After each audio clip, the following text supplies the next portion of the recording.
Не гледај што зборуваат, туку што прават. Оваа народна поговорка е коментарот на премиерот Христијан Мицкоски на синокешната изјава на бугарскиот претседател Румен Радев дека Бугарија никогаш не поставила и нема да постави услови надвор од договорот за добрососедство, протоколите кои произлегуваат од него и преговарачката рамка за Македонија со Европската унија. Нашите стари рекле помалку слушај што зборат, повеќе гледај што работат. Мицкоски при тоа порача на Бугарија да го докаже на дело тоа што го зборува и оти првата можност за тоа има на 24 јуни, кога ќе се гласа извештајот за Македонија во Комитетот за надворешни работи на Европскиот парламент. Очекувам бугарските членови на Европскиот парламент да ги повлечат амандманите во кои што бараат македонскиот многовековен идентитет и јазик да се додефинираат со зборчето сегашен или презент и во рамките на европскиот дух да биде усвоен тој извештај, а потоа и патоказот за малцински права кој што многу скоро ќе биде на дневен ред, така што ете имаат можност да ова што го зборуваат и на дело го покажат.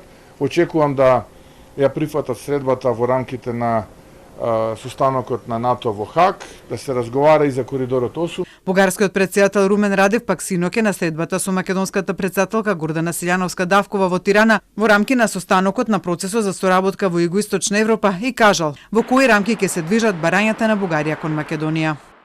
Постои договор за добрососедство, пријателство и соработка од 2017 година и два протоколи кон него. Постои преговарачка рамка од 2022 година, европски консензус на сите земји членки и владата на Северна Македонија, па затоа Бугарија никогаш не поставила и нема да постави услови надвор од овој договор, надвор од преговарачката рамка и надвор од двата протоколи.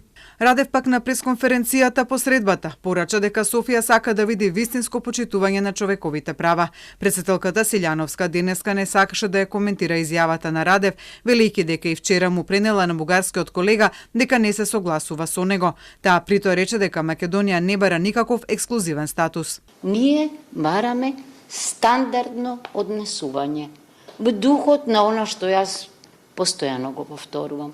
Сакам да живеам во стандардна европска држава. Според неа, Македонија не треба да биде исклучок од другите, туку правилата да важат за сите.